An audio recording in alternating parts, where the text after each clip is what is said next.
He's just waiting for us to open the door of your heart so that He can come in and be part of your life. We should realize that being Christians, we carry His name, Christians. Christians. You remove Christ in the word Christian, notice left. I-A-N. Christian, tanggalin mo yung Christ. I-A-N na natitira. What does it mean? I am nothing. We are nothing without Christ in our lives. We don't even do anything. You say that, you might think that you're success. Ayos na yun. No, brothers and sisters, we're not talking about that kind of success. We're not talking about that kind of happiness. Not the earthly happiness, but the heavenly happiness. So, God has to be part of it. This is where the concept of Christianity starts. As I said, there has to be a personal relationship with God through the acceptance of Christ as our Savior. The word Christians was coined way back in Antioch, about 500 years AD, after death, because that became the center of Christian religion. When one of the apostles, Saint Stephen, was stoned, the Christians went to Antioch and they formed with several of the local inhabitants, and they became the greatest, the biggest number of Christians. Doon po nagkano sila.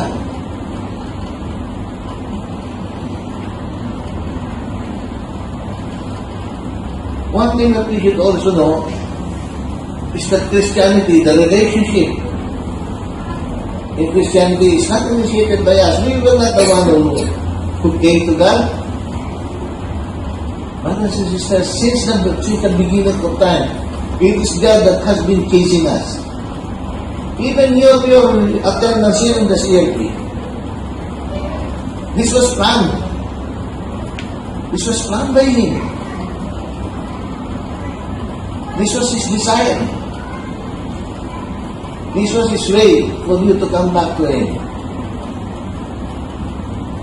Maybe you've been invited, coerced, threatened with wine. I don't know. Sinubo lang. Pinag-usapan, pinulit, etc. But no, He was the one who initiated it, not you. He just said, yes. Sino ba sa inyo naghanap ng CLP? Who of you? Is there anybody? Ay, very nice. So, you were looking for the CLP, ha? Singles. Yeah, they came from Singles for Christ. Go bayan ni Commander. Kayo talaga yun. So, brothers and sisters, let it be clear, what Christianity is all about. In Christianity, we become a new creation. Why do we become a new creation? Once we have accepted God, accepted Him in His life, in our life, accepted that we are children of God, He is our Father, then we have to live His holiness. In everything that we do, kaya na-misconception yung mga sinabi ko, being good, humanitarian reasons. Being good on its own is kulang bitin. But if you do it for the love of God, Lord, I'm doing this for you. This is for you, Lord. Because I love you. I want to have a relationship with you. Then, there's a new meaning. You now do things, you do bad, you do good, and then nga sabi, it's a set of rules. Yes. You do bad, not just because you don't want to go there, because that is how we were conditioned when we were young. Ikaw huwag mo gagawin yun. Huwag kang galit si Jesus, huwag kang galit si Papu. Dadalhin ka sa hell. Even our children, wala pala akong children. Even your children, I'm sure that you're conditioning your children that way. You do good, punta ka sa heaven. You don't do good, you go to hell. But what is important really is you do good because you love God. It's like the love of a, when you go to your wife. You don't try to upset your wife because you are afraid of your wife. No. You don't want to upset her because you love her so much. Because you love your spouse so much, you don't try to upset your spouse. That is the type of love that God is waiting for. Practices, going to Mass. And other people will share, you give them sharing. I grew up from a Christian family. We go to Mass every Sunday. It becomes a habit. It's like the Muslims, because we live near a mosque. Twice already our house is near the mosque. They're just sitting there. Nakaupo na sila, nakatunga ng gano'n. Bakit sila nandun pala? Bakit nag-attend pa sila ng misa nila? Tututunga nga. Because it's just out of habit. Na pag-Biyernes, ganung oras, kailangan nasa mosque sila. Similarly, to Christians. Bata ka pa, dinala ka na sa magulang mo sa simbahan. Naging ugali mo na, kasama na sa routine mo yun. Pag may problema ka, kailangan maglupina ka. Dahil kasama na sa routine mo yun eh. Pagdating naman sa simbahan, guilty as kasi naman ako sa ako. Tutulog yun in the sermon, na outstanding Christian na. Siguro na sa hood. Ano ko na yung sermon niya? Ganun lang. Now, if we do it just for the sake of doing it, kulang tayo eh. Bitin. Kung yan eh, yung one time, si Father, ang sermon niya is, kung sa contribution, magbibigay ka na. Meron kasi drive, meron silang donation, so hihingi silang donation. Eh, meron ako 110 dirhams. 110. Alam ko yun eh, dahil yun ang pera ko eh. Sabi ko, sige, bibigyan ko lang yung pera ko.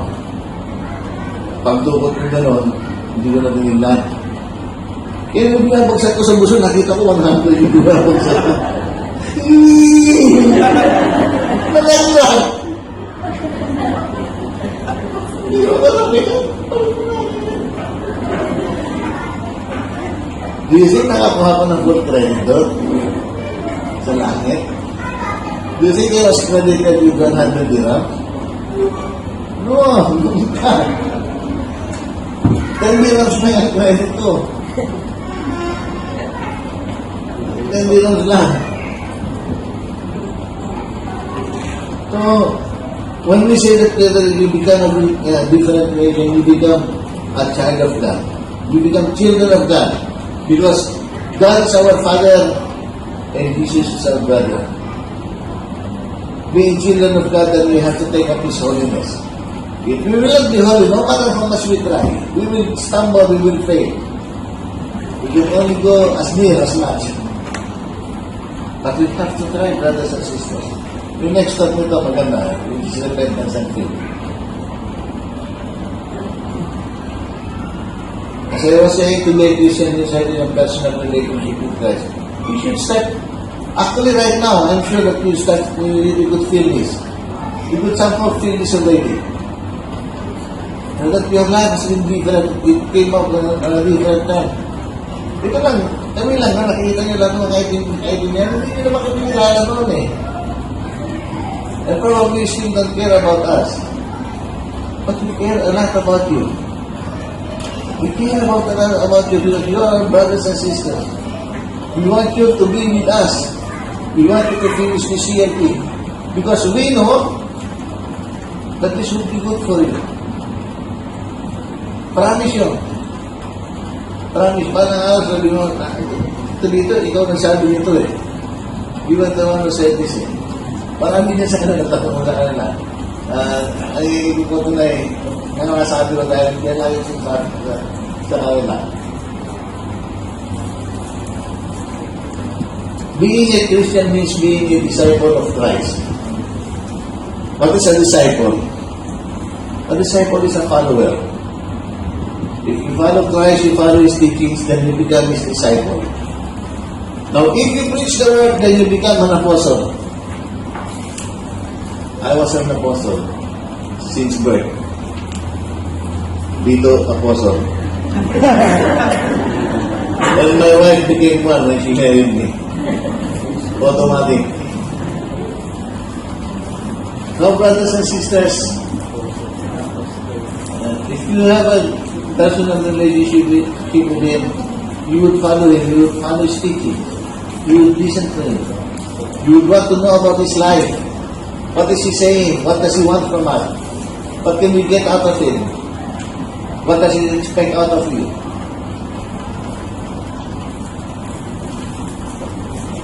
A Christian is a person of faith. You cannot be a Christian without believing. How can you say, I'm a Christian, I believe, or I'm a Christian, without really believing? If you're just making lip service, then you're not a Christian. Again, this will be tackled on the next stop, and repentance. But there has to be faith, strong faith.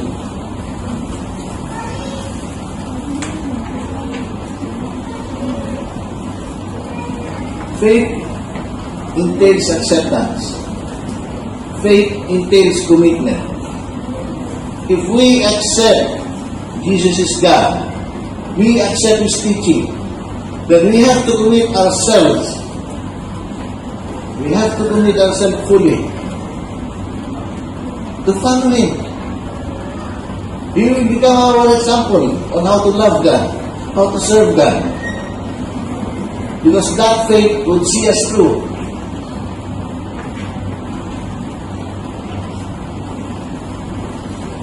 A Christian is a person with hope. What does this mean? Hope is an attitude of confident expectation. Confident expectation. A true Christian is one who lives full of hope, confident that the will of God will happen and His plan will be consummated. Ito matindi. Faith and hope. A big change in your life. I'll tell you a personal story. Do I look happy? Masaya ba ako? Yes. Sino kasabi malungkot ako? Wala. Yun isa. Sino nagsasabing may malaki akong problema? Dalawa na. Isa pa. Alam mo eh. Ha? Lagi akong lapit eh. Ganun ba? I'll tell you. Share ko na sa inyo. I lost my job last August 31. After serving here or working in the UAE for 32 years. Natanggal ako sa trabaho. April lang. Gano'n lang, oh. Bye-bye. He hates. What should I do now? I'm 62 years old. Anybody would like to hire a 62-year-old guy? Maybe not. Okay. Number 1, disaster. Number 2, disaster. Yung konting ini-invest ko, nag-discount pa. So, yung a little bit that I say for the figure, nawala. Nawala. Disaster number 2. Last week, binangga ko yung kotse. Ayaw kasi, may condition sa alam ko, ayaw umalis eh. Bangay ko nga.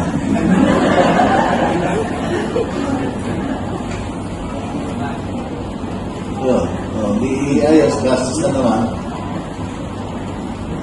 Pero, nag-iisip ako, nag-iisip ako, hindi naman ako bato, no? But I leave it to God. To Isang problema lang. Diyos ko. Diyos ko! Diyos ko. Napakadami. Pero I know that God has been good to me. God has been good to my family. Even when I was at the lowest, hindi niya ako pinabayaan, lalo niya ako sila to. Maybe that's the only thing left for me right now. So, faith. Having faith in Him and hope that He will not forsake me. That even here now, at this age, He will still help me. Sa mga kasama ko dito sa CSC, ngayon lang nila naririnig ito. This is the first time they are hearing this. Sabi ko nga, i-share ko na lang sa inyo. So that they could, you could see na hindi pa ako nagpapakamatay. Emphasis on the word pa. Hindi pa. Last thing is, a true Christian who lives with love and full of confidence that the will of God is nga pala. A Christian is a person of love. A Christian is a person of love. Kaya kami, puno-puno kami ng love sa inyo eh. It is how you display that love. Your love for your neighbor and your love for your God. And then we will have talks on these subjects. But that will define you as a Christian. How much you love your neighbor. How much you love your God. That would measure you as a Christian. Love one another is what distinguishes the disciples of Jesus. This is His commandment. Love one another as I have loved you. That was one of His commandments. A true Christian is one who loves as Christ loves.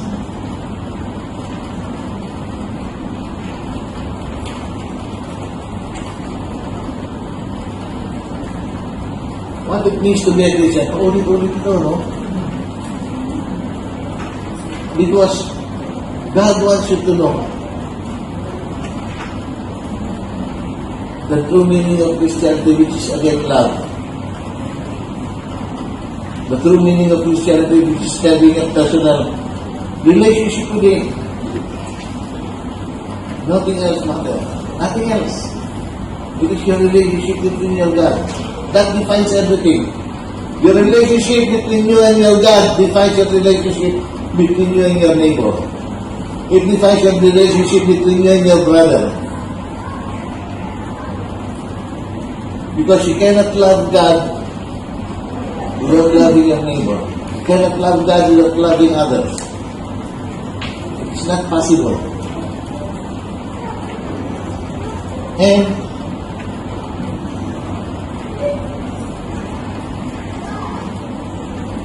knowing that the Father to the Son is the power of the Holy Spirit. There's a lot of things that we will know about the Holy Spirit. Before, when you pray probably to Jesus, or you just pray. But once you know that the power of the Holy Spirit within you, you would start praying to the Holy Spirit. Yan ako nagdadasal sa Banal na Spirit. The Holy Spirit, I need your strength. I need your wisdom. God has the strength, God has the wisdom, your wisdom to be able to survive whatever we're going through. To open our minds and our hearts to realize that we are your children, that we will survive, that you love us. Just pray to the Holy Spirit. Marami akong kwento sa inyo tungkol sa prayer. Masyadong napakadami. Too many instances in my life na kung iisipin nyo, wala daw na, hindi na posible. Pero konting dasal, subukan natin sila. May oras pa naman. This happened about 15 years ago. I was working in McDermott. I needed something like 20,000 dirhams. Isip ako ng isip. Saan kaya ako mangungutang? matagal ako rito eh. So, yung mga kumpare ko nakapatigil sa akin. Ibig na ito yung kumpare ko sideways, 90 degrees.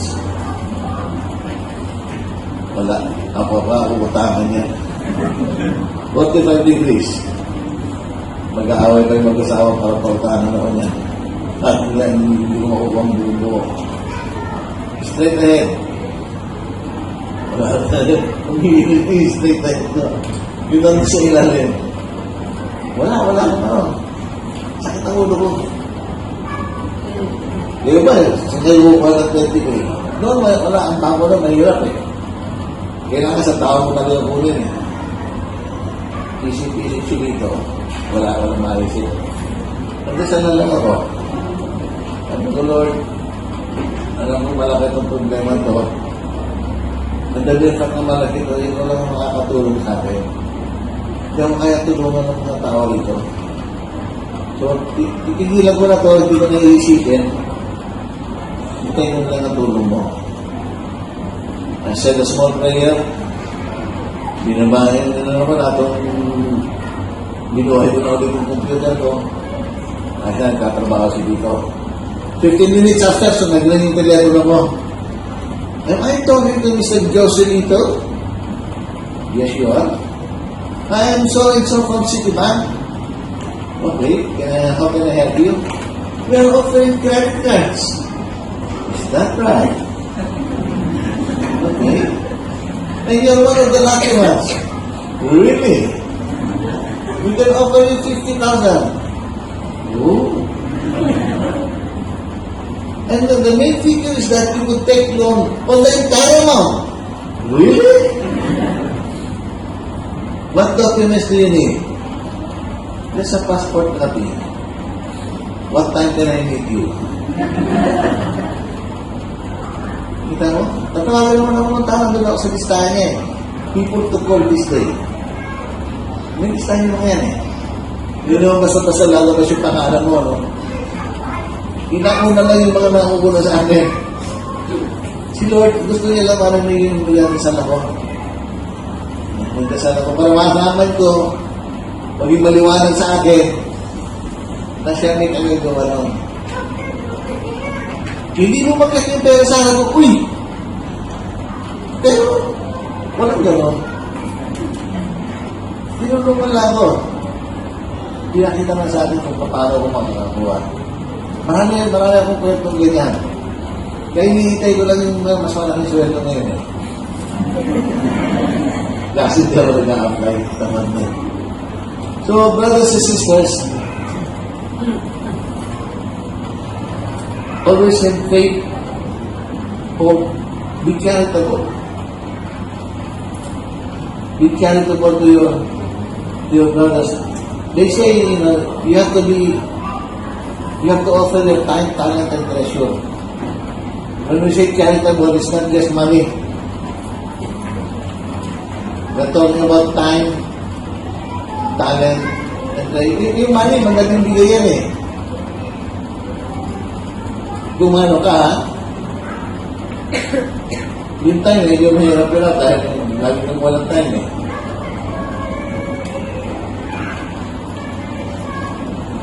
Now,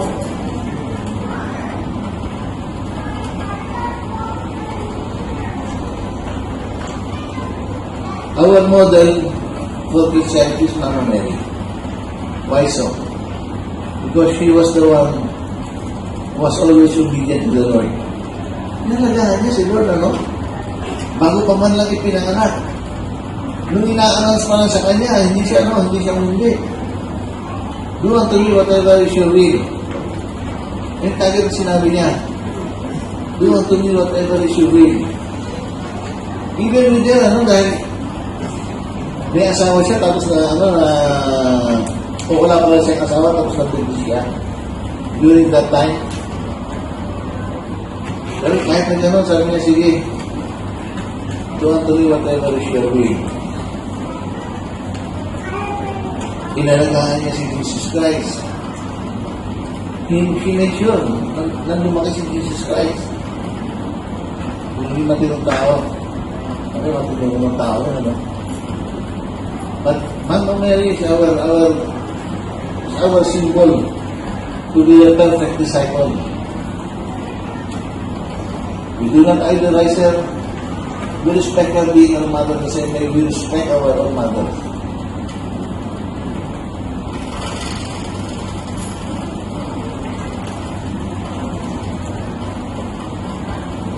So from the time that Jesus was conceived to the time that He died, she was always at the side.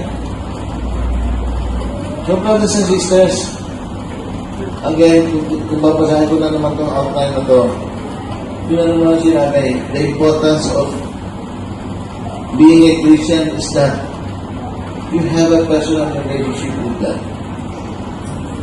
Doon lagi nakafocus. A personal, loving relationship with God. You cannot be a Christian otherwise. Not by name or by practice, but only to this relationship with the Lord. Meron po kayong tatanong? Ano number ni God? Wala. May God be praised.